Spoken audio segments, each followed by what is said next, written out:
What it is that they're doing is they're treating Shedeur Sanders like a 5th-round pick. Right. We're not covering every 5th-round pick in the NFL hoping that he gets an opportunity to be the starter on day 1.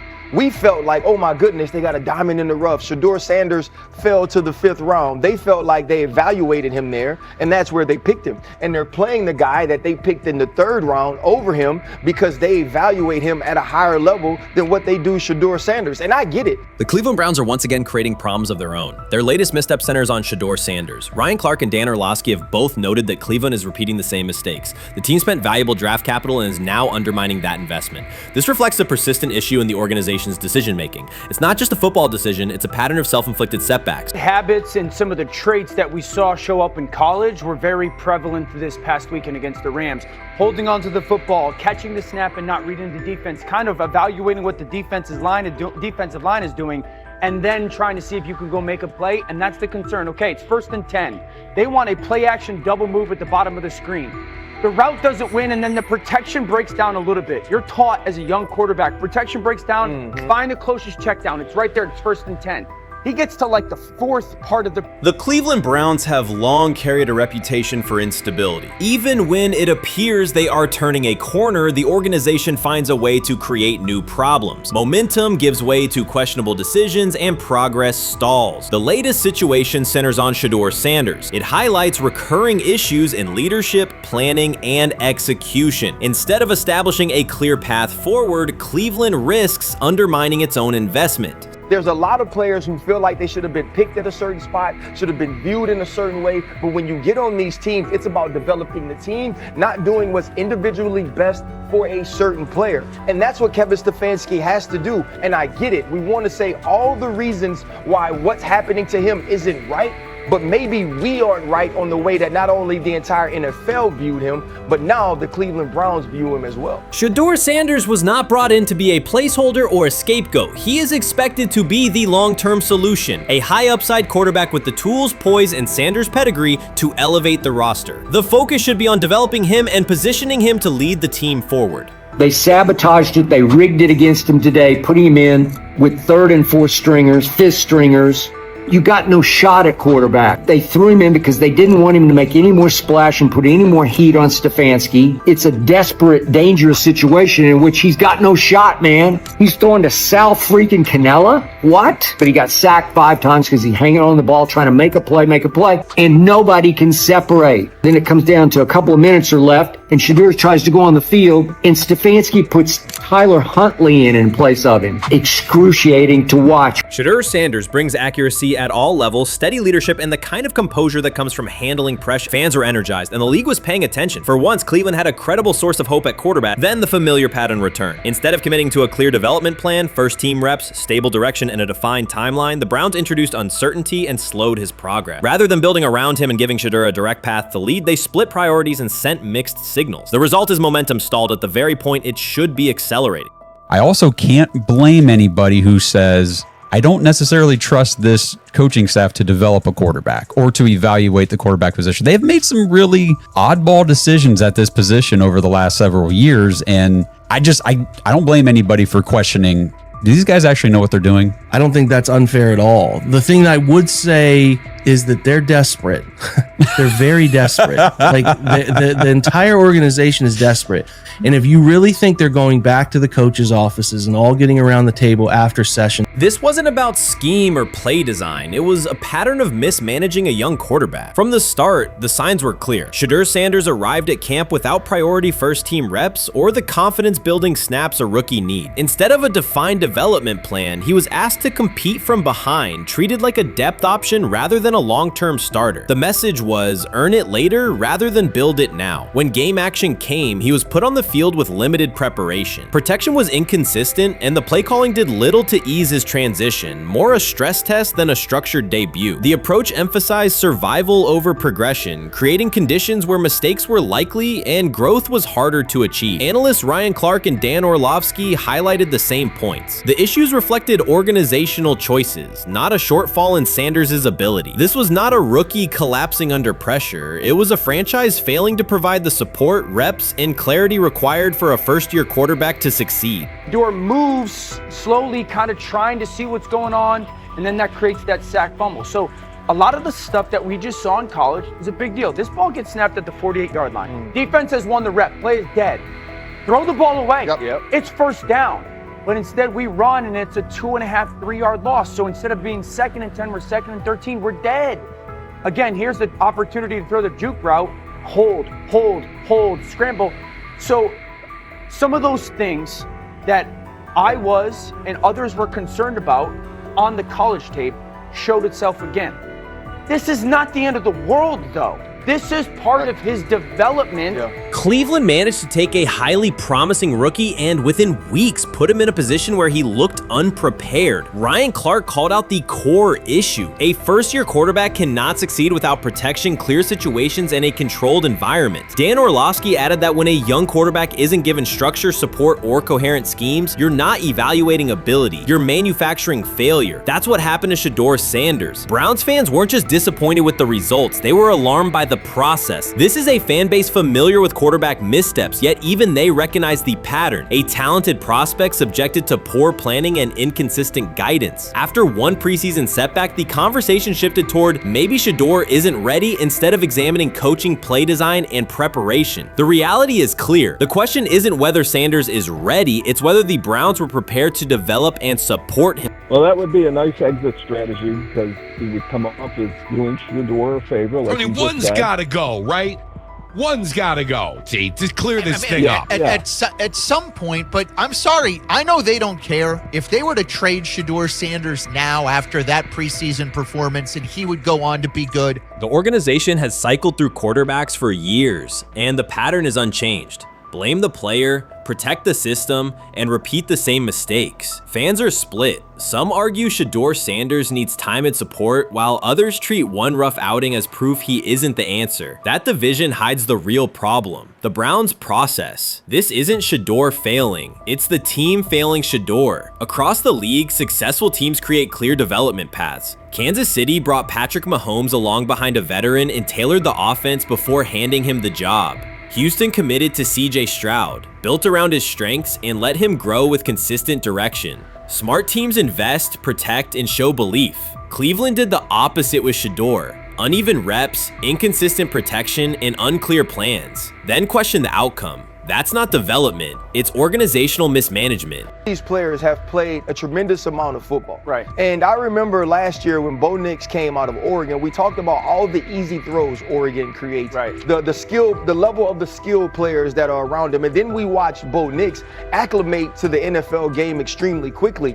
I see a lot of those same traits in Dillon Gabriel. He gets the football out of his hands. He takes the throw that's available to him. He plays on time. And part of whether or not you get an opportunity to get on the field is the people that you're competing against. And I don't mean this in any disrespectful way to Shedeur, because I'm not only a fan, it's somebody I want to see succeed. The Browns will likely present this as part of a deliberate development plan, tough standards, resilience building, and testing a rookie under pressure. In practice, it isn't development, it's a damaging approach that undercuts growth. The organization has not shown a consistent model for nurturing young talent, and Ryan Clark and Dan Orlovsky highlighted that publicly. After Shedeur Sanders stumbled in a preseason game, the reaction was immediate. Headlines, polarized fan takes, and sweeping conclusions about his readiness. The front office offered little acknowledgement of the conditions he was placed in. Clark's point was direct. You do not evaluate a rookie by how he looks in a setup designed for failure. You evaluate him when he's properly supported. Orlovsky explained how poor coaching choices, protection, sequencing, and role clarity can quickly erode confidence and stall development. The issue was not Sanders' ability, it was Cleveland's process, which appeared disorganized and unprofessional for an NFL operation. I'm about to unleash about Shedeur Sanders. I just watched what happened to Shedeur Sanders in the Cleveland Browns' third and final preseason game. And I'm outraged, I'm sickened, and I'm saddened. By the way, Shedeur continues to be treated in the National Football League now by those sorry-ass Browns and sorry-ass Kevin Stefanski. The Cleveland Browns are once again mishandling a promising quarterback. Skip Bayless criticized the organization for failing to develop Shedeur Sanders and for misusing his skill set. He argued that the team's decisions are undermining Sanders' progress and turning a major investment into a cautionary example. Bayless pointed to inconsistent usage, questionable play calling, and a lack of clear direction as key issues limiting Sanders. He said the Browns need a defined development plan and stronger support if they expect Sanders to succeed. Skip Bayless delivered a direct, critical assessment this week. After seeing Shedeur Sanders in a Browns uniform, he argued that Cleveland is mishandling the quarterback and undermining his development. Bayless said the team's approach shows poor planning and inadequate support around Sanders. He dismissed excuses about strategy and emphasized the need for better coaching, deployment, and protection. In his view, the Browns are setting themselves up for problems before the season begins unless they establish a clear plan for Sanders. Given the team's recent decisions, his reaction is understandable. Cleveland has a history of inconsistent quarterback development. Shedeur Sanders is a premium prospect, the son of a Hall of Famer, a proven college performer, and a widely recognized figure. The organization should prioritize his reps, protection, and a clear development plan, not place him behind Dylan Gabriel as if he were a secondary option. But I'm going to answer this question by saying Shedeur Sanders, and I'm going to tell you why. I think he's being set up to fail. That's right, I'm going to say it. Okay. Here we are on national television, right? There's been 11 practices, if I remember correctly. He's been starting against, he's been playing against the third unit. He's fourth on the depth chart.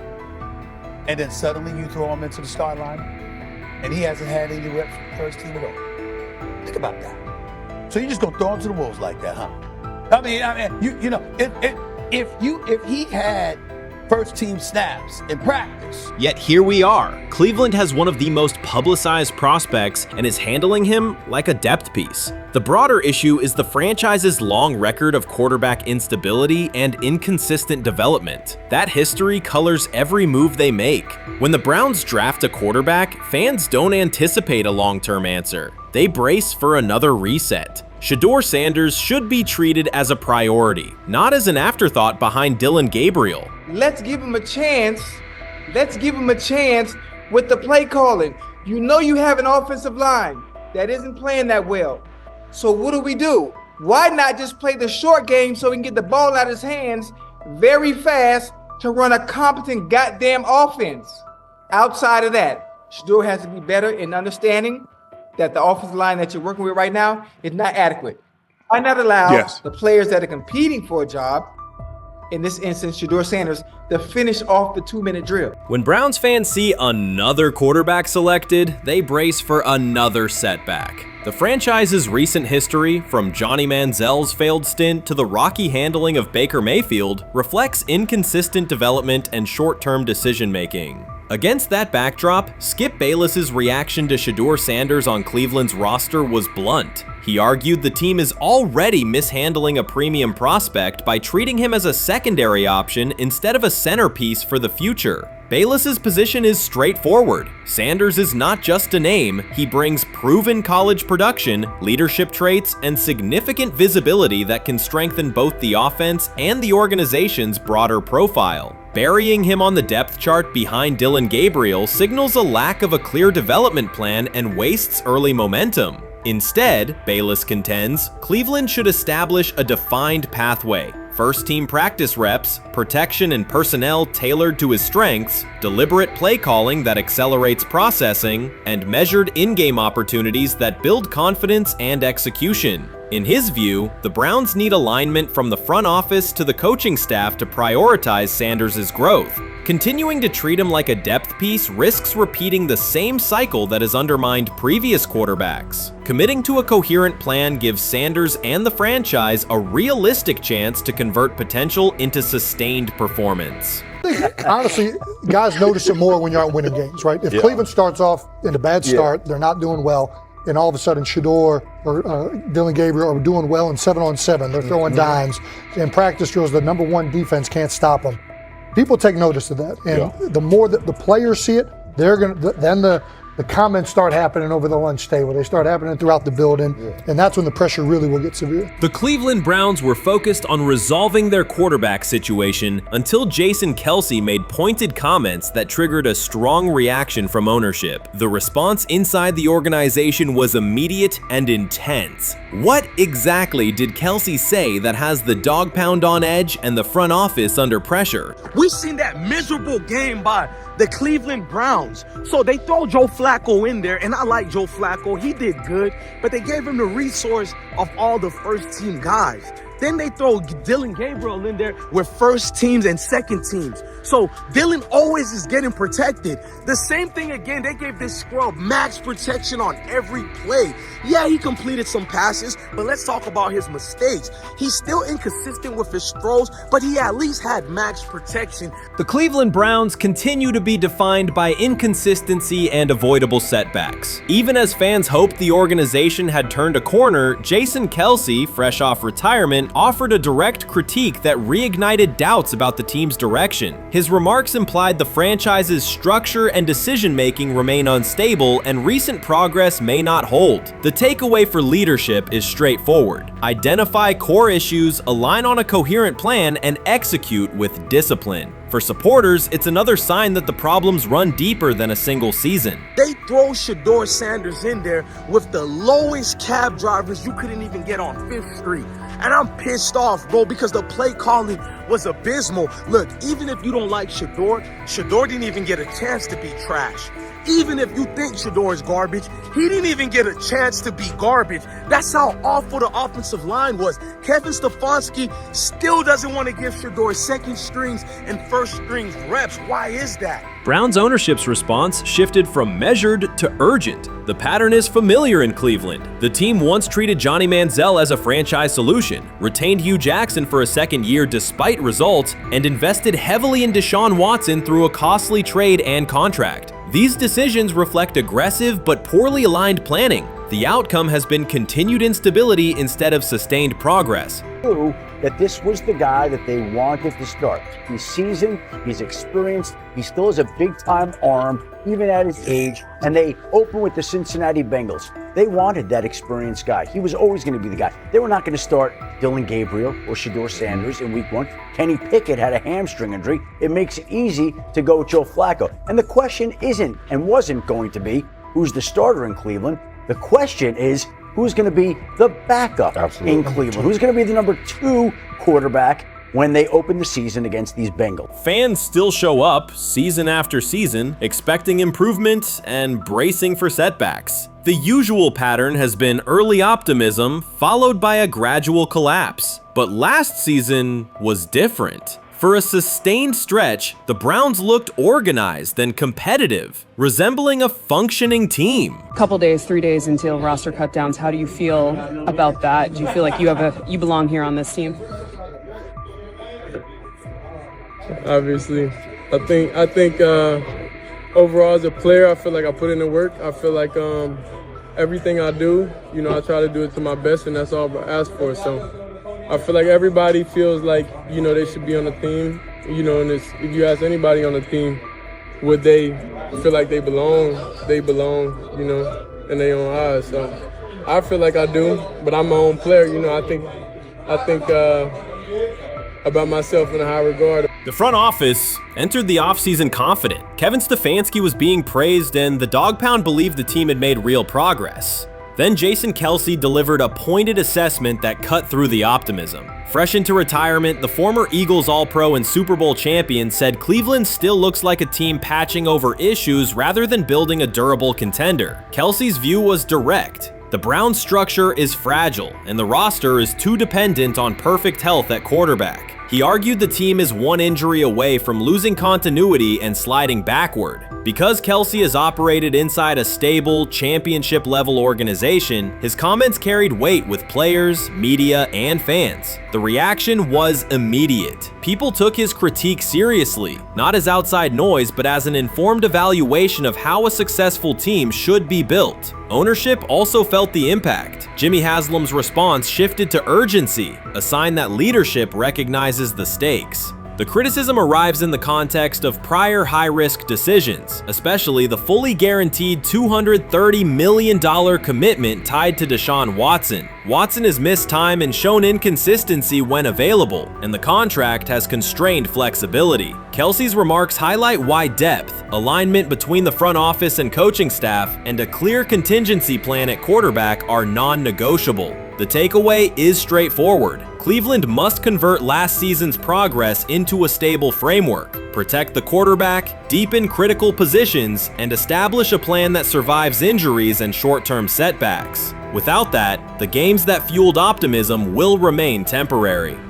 If you're a betting man, who do you think starts for the Browns at quarterback? Okay, this is the situation. Kenny Pickett, they actually traded for him. Joe Flacco, no one's bringing Joe Flacco in the building thinking Joe Flacco's going to be the starter. If Joe Flacco is your starter, you got a problem. You have a huge problem.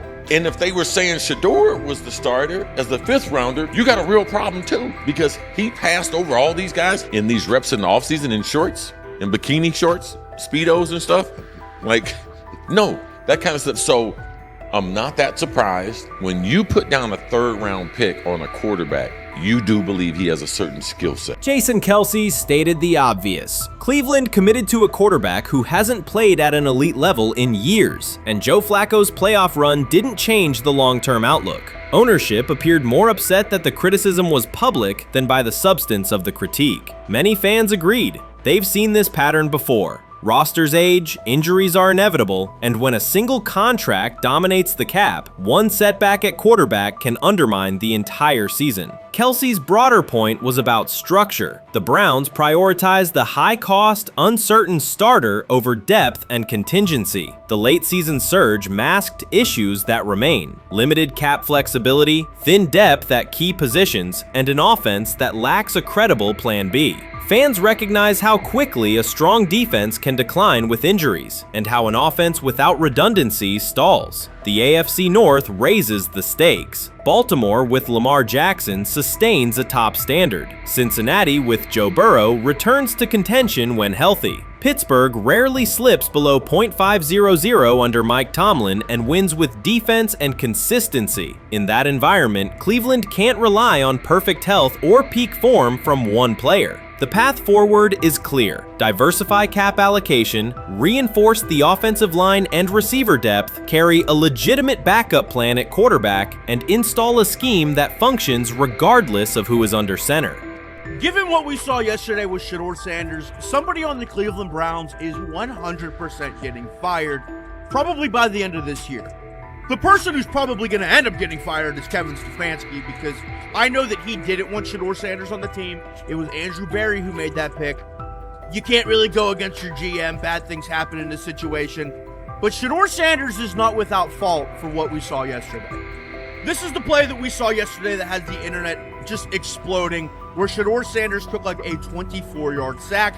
Half of the internet is saying that this is all Kevin Stefanski's fault. Cleveland showed progress last season, but the underlying concerns remain. Jason Kelce highlighted them directly. The Browns' long-term plan is fragile, cap-constrained, and overly dependent on perfect health at quarterback. His comments focused attention on structural issues, roster depth, continuity in coaching, and a sustainable offensive approach, rather than a single hot streak. That criticism resonated because it reflected what many around the league already see. Ownership's reaction underscored the sensitivity. Jimmy Haslam has presided over frequent coaching and quarterback changes, and external scrutiny carries weight when it comes from a respected veteran with championship experience. Kelce's remarks reinforce that last year's Joe Flacco stretch was a short-term solution, not a foundation. The team still needs a durable plan that can withstand injuries and inconsistency. The practical takeaway is clear: stabilize the system, diversify cap usage, and build depth at key positions so the offense functions regardless of who is under center. That includes a coherent development pathway for younger talent such as Shedeur Sanders, with defined practice reps, protection, and scheme alignment. Kelce didn't say anything outrageous. He articulated the gap between a brief surge and a credible long-term contender. I have the faith of a mustard seed.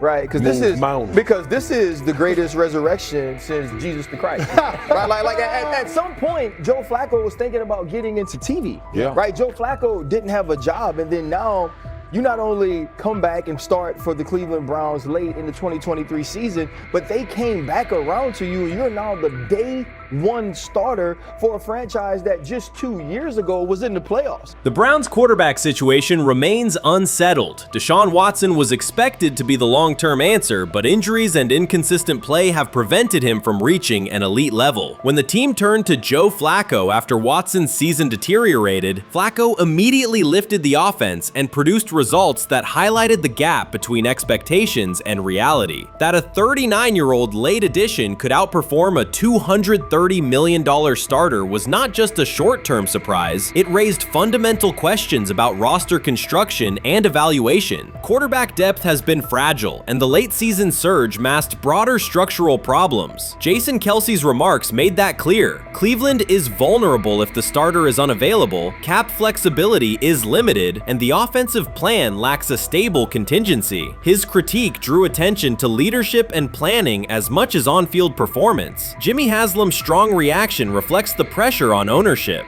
The organization has promoted a message of stability and progress, but Kelce's assessment suggested those gains are not yet durable. The path forward requires a realistic approach to the cap, a credible backup plan at quarterback, and a system that holds up regardless of personnel.